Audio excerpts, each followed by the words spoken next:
Halo semuanya, balik lagi bersama gue Cindy Gucci.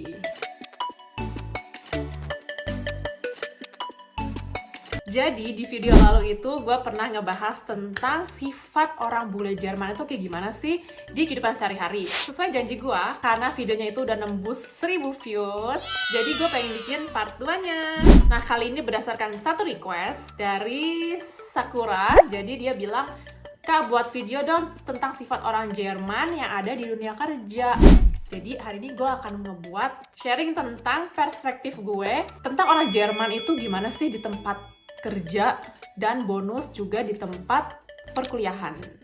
Jadi dia tuh mau Ausbildung dan dia pasti penasaran banget gimana sih sifat orang Jerman, teman-teman Jerman nantinya ya kalau misalnya dia kuliah di Jerman. Ini itu buat kalian semua yang berencana pergi ke Jerman untuk bekerja dan berkuliah atau ikut Ausbildung di Jerman. Ini hanya pendapat gue aja ya, jadi perspektif gue selama gue di Jerman sekitar sudah 12 tahun di saat gue masa kuliah dan di saat gue masa bekerja juga. Jangan lupa untuk like video ini dan untuk klik tombol subscribe karena itu akan sangat membantu channel gue.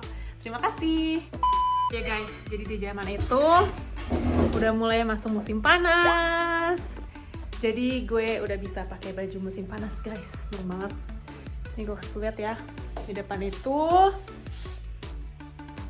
terang benderang guys, seneng banget. Bisa sampai jam 10 malam itu masih terang. What? Jadi membuat kita itu kalau musim panas jauh lebih berenergi guys dan semangat karena ada matahari. Let's go. Oke, kita langsung aja. Jadi gue sudah menemukan 7 sifat orang Jerman di dunia kerja dan dunia perkuliahan. Yang pertama, kalian tuh sudah pasti sering banget dengar kalau orang Jerman tuh sangat tepat waktu. Itu juga satu mental yang gue selama di Jerman itu belajar banyak banget dan membuat gue juga jadi orang yang tepat waktu. Kalau di dunia pekerjaan ya, kalau kalian meeting atau mulai untuk masuk kerja gitu, jangan sampai kalian itu telat. Jadi kalau kalian udah ada meeting jadwal jam 10, mereka tuh akan mulai jam 10 mereka ngomong dan mulai meetingnya. Jadi kalau kalian telat itu sangat mungkin nggak sopan dan itu sangat membuat kalian jelek ya di mata yang lain. Nah lucunya kalau di dunia perkuliahan atau dunia akademik mereka tuh punya yang namanya tradisi Akademische Viertelstunde. Itu artinya apa? Viertelstunde tuh 15 menit. Jadi mereka punya aturan 15 menit mereka tuh baru mulai Vorlesung tuh lecture gitu. Biasanya tulisannya lecture jam 10, tapi karena ada si Akademische Viertelstunde ini, mereka itu mulai jam 10.15. Jadi kalian tuh dalam tanda kutip boleh datang telat maksimal 15 menit sebelum mereka mulai.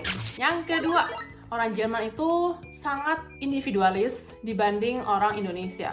Artinya apa individualis? Jadi kalau misalnya di Indo gue denger ya di tempat kerja atau di tempat kuliah kita tuh akan cepet banget dapet temen deket dari kolega kerja, temen deket dari kolega di kuliahan gitu di universitas. Tapi kalau di Jerman itu sangat normal kalau kalian tuh lebih milih untuk mau sendirian aja gitu. Jadi kalian nggak harus bikin geng, kalian nggak harus kemana-mana selalu bareng sama temen. Misalnya kalau kalian lagi pengen sendirian, kalian ke Mensa atau ke kantin gitu ya makan sendirian. Kalian ke perpustakaan belajar sendirian itu sangat normal. Jadi di sini tuh nggak yang harus semuanya bareng-bareng sama teman. Tapi yang gue sangat sayangkan ya dari individualisme itu susah banget tuh dapet temen deket guys. Jadi kalau di tempat kuliahan ya itu sebenarnya beda-beda sih, mungkin setiap universitas atau setiap kota itu kan mungkin beda-beda mentalitasnya ya. Sifat keramahan orang tuh kan biasanya beda-beda ya. Contohnya waktu gue di bachelor itu tuh susah banget untuk nyari temen deket entah kenapa.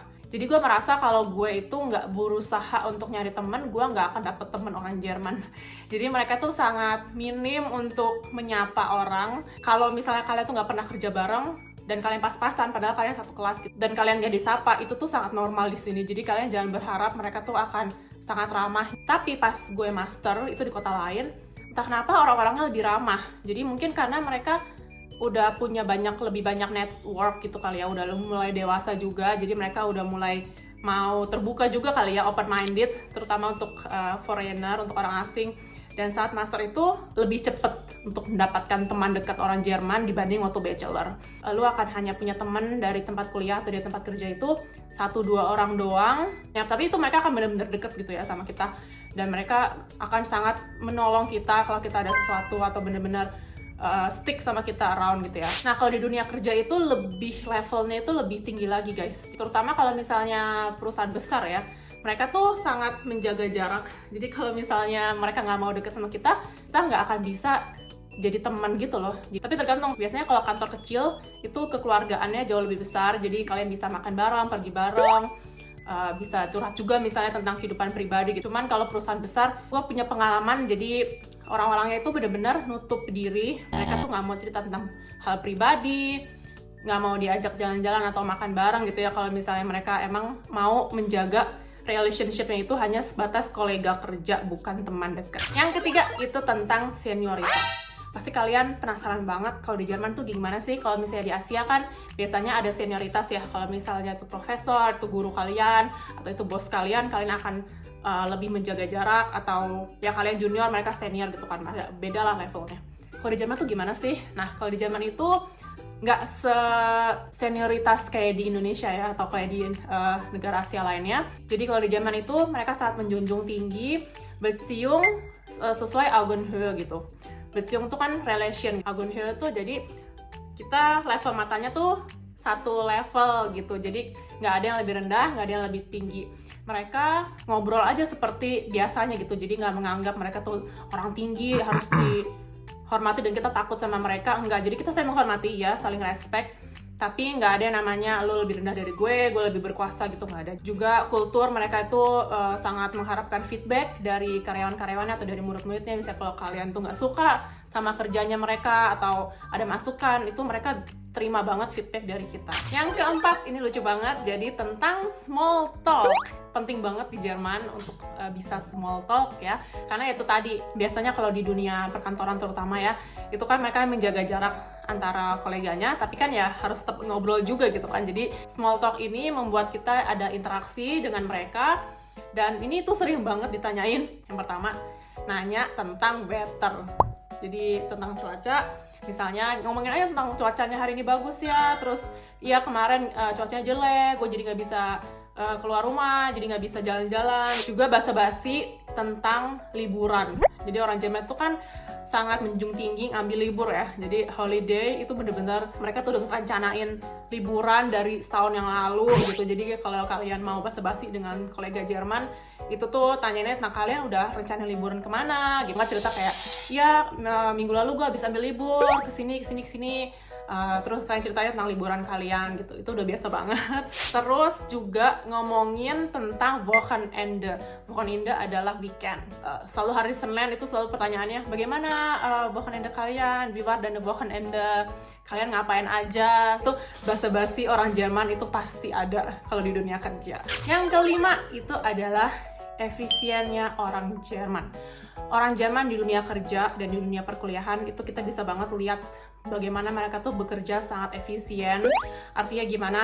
Kita bisa lihat kalau misalnya mereka lagi meeting, itu tuh kalau udah dijadwalin meeting 1 jam sampai 2 jam, ya udah mereka akan di tenggang waktu ini gitu, mereka akan menyelesaikan meeting tersebut. Misalnya mereka udah tahu to-do list atau udah tahu poin-poin apa yang akan diomongin di meeting itu gitu ya. Jadi mereka tuh preparationnya, persiapannya tuh udah siap banget, udah tahu apa yang jadi harus ngomongin, apa aja harus disampaikan gitu. Kalau misalnya meeting itu nggak ada basa-basi, selesai cek, nggak ada ngomel-ngomelin orang karena kerjanya salah, itu nggak ada. Mereka tuh lebih ngomongin tentang apa yang bisa dilakukan supaya masalah itu selesai gitu. Nah karena efisiennya ini ya, mereka itu pulang kerja tuh bisa tepat waktu guys. Jadi kalau misalnya emang di kontrak tuh tertulis kalian nggak boleh kerja lebih dari 8 jam per hari misalnya, ya mereka tuh akan tepat waktu gitu. Jadi kayak pulang kerja jam 5 misalnya mereka kan cus pulang, dan itu pun nggak apa-apa banget dan nggak akan diomongin gitu ya sama atasan, atau nggak akan diomongin, ih kok lu kerjanya tepat waktu banget padahal kita juga masih di sini gitu. Misalnya ada yang lain,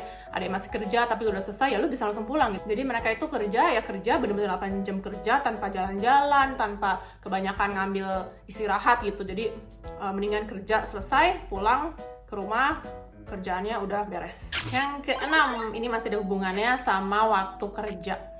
Jadi di Jerman itu, atau di negara-negara Eropa sih sebenarnya, Eropa Barat, udah sangat menggalakkan mindset work-life balance. Jadi bagaimana itu kerja itu nggak boleh stres karena kita harus balance dengan life kita. Misalnya di rumah tuh punya keluarga, punya anak, punya suami, punya istri, atau punya hobi yang ingin kita lakukan selain kita bekerja gitu ya dalam hidup.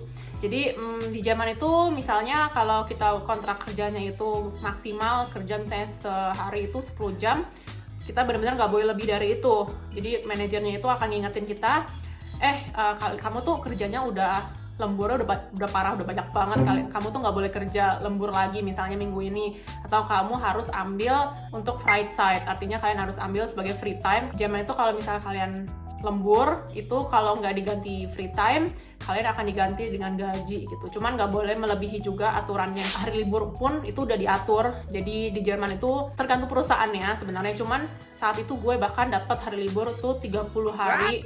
Itu di luar hari raya ya, jadi kalian bayangin itu banyak banget hari liburnya dan harus kalian ambil. Jadi kalau kalian belum ambil, ada jangka waktunya, itu kayak kalian harus diwajibin ambil, kayak dipaksa untuk ambil hari libur tersebut. Dan ada juga misalnya waktu-waktu yang diberikan hak-hak kalian, misalnya kalau kalian punya anak, itu kalian ada namanya Elternzeit, jadi parent time. Misalnya setahun benar-benar nggak kerja tapi tetap digaji dari pemerintahan. Sebagai ayah juga ada, jadi kalau misalnya kalian punya anak bayi gitu, kalian pengen ngambil Elternzeit ini, kalian bisa ambil misalnya 3 bulan kalian benar-benar nggak kerja tapi tetap dibayar. Yang menariknya lagi di Jerman itu juga udah mulai mereka tuh menerapkan 4 hari kerja dalam seminggu. Itu udah mulai perusahaan-perusahaan, atau juga menerapkan work from home yang lebih banyak, jadi kerja online dari rumah itu lebih banyak supaya karyawan-karyawan itu bisa bagi waktu mungkin lebih baik gitu ya. Kalau misalnya mereka punya anak atau punya keluarga yang harus diurus, dan kalau mereka boleh kerja dari rumah itu kan akan lebih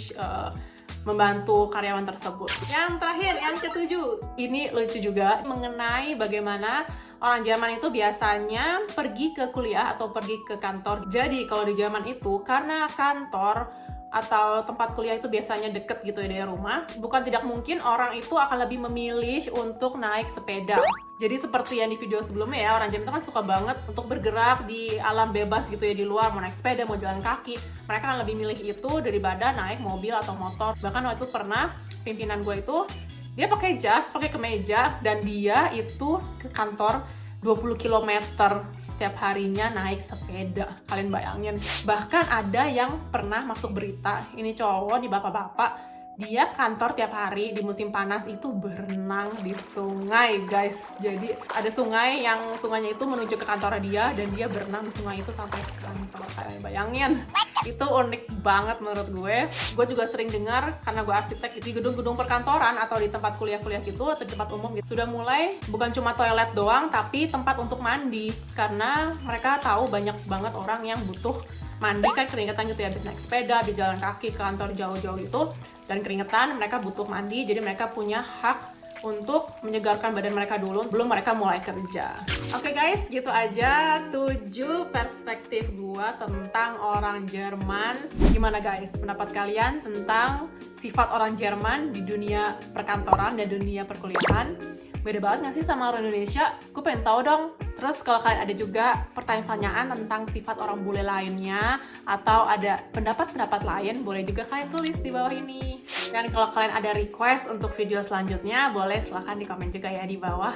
Jangan lupa di like, di komen, di subscribe. Gue akan sangat berterima kasih banget untuk itu. Dan sampai jumpa di video selanjutnya. Thanks for watching. Bye-bye.